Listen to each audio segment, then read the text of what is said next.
Moi, je ne sais pas ce qu'eux ils pensent. Vous savez, personne ne va venir ici financer des gens, les endoctriner pour détruire nos pays. Ça n'aura pas lieu. Vous savez, il y a combien d'ONG au Burkina?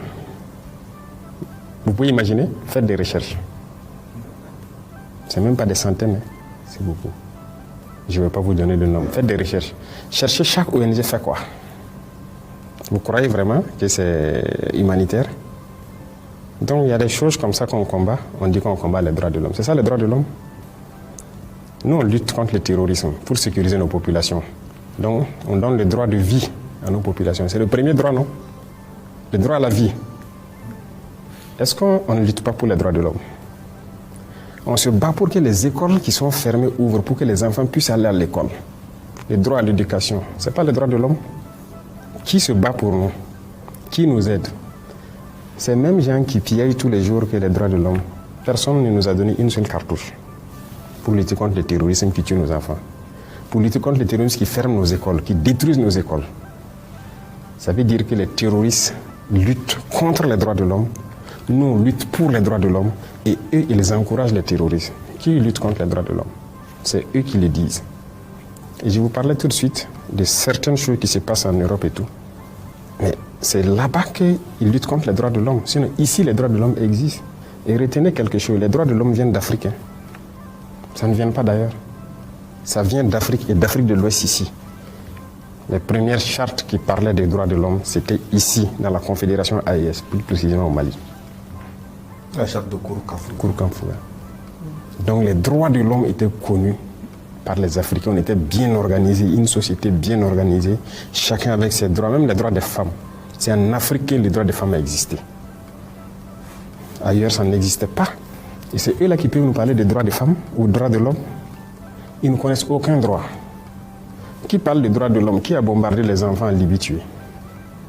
Qui bombarde les enfants un peu partout, largue les bombes sans distinction, tuer des enfants et trucs? C'est ça les droits de l'homme? C'est pas ce que nous on fait. Nous, on lutte pour la vie de nos populations. Enfin, c'est ça les droits de l'homme? C'est pas ce que nous on fait. Nous, on lutte pour la vie de nos populations. On les protège. Nos soldats meurent pour les protéger. Et on fait tout pour ouvrir nos écoles, pour les éduquer. On fait tout pour subventionner nos paysans, faire l'agriculture pour qu'ils mangent à leur faim. On fait tout pour creuser des fourrages pour que les gens aient l'eau potable. Qui lutte contre les droits de l'homme? C'est eux. Ils n'ont aucun respect des droits de l'homme.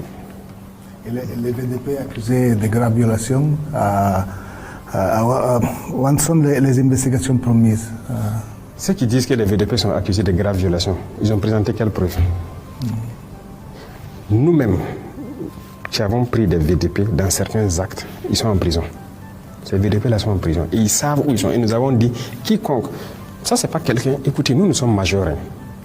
Nous sommes majeurs. Il ne faut pas que quelqu'un va nous voir comme des sous-hommes. Nous savons ce que nous faisons. Et c'est cette mentalité aussi qui est dangereuse. Parce que souvent, certains dirigeants en Occident et trucs là voient les Africains comme des sous-hommes. Et donc, ils viennent ici comme si ils doivent nous apprendre des choses. Je vous ai dit que le droit à la vie, c'est nous, on enseigne ça au reste du monde.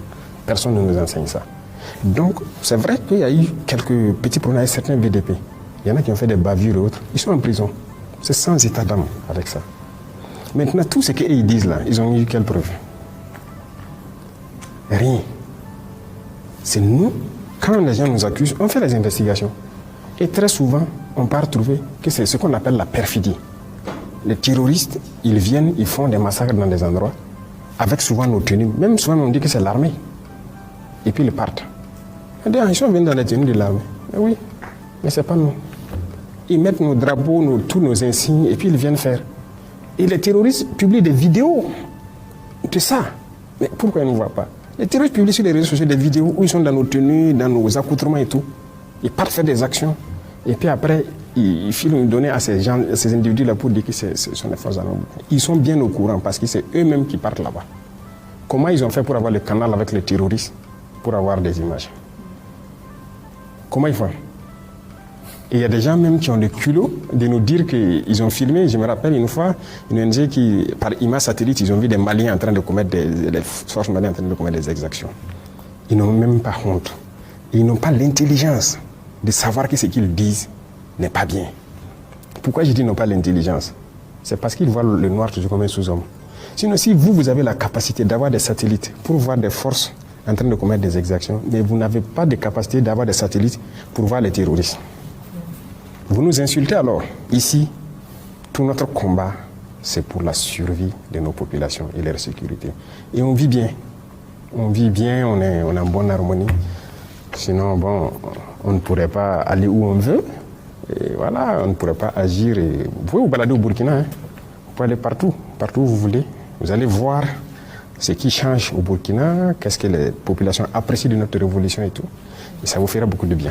À l'issue d'une réunion tripartite tenue récemment à Cotonou entre les chefs d'état-major des armées de Côte d'Ivoire, de France et du Bénin, un des officiers, en l'occurrence le chef d'état-major de France, a déclaré que depuis votre prise de pouvoir, la situation sécuritaire s'est fortement dégradée, on dirait même catastrophique. Que répondez-vous à cet officier, Monsieur le Président? Il est français, non? Qu'il s'occupe de ses oignons. Nous sommes burkinabés, ça ne le regarde pas. Il faut qu'il comprenne ça. Tout ce que moi j'ai dit, quand quelqu'un parle de nos pays, c'est une insulte pour nous. Ça veut dire qu'il nous voit en sous-homme. En quoi ça le regarde? La situation s'est détériorée, c'est entre nous burkinabés. Ça le regarde? En rien. Qu'il s'occupe de ses oignons.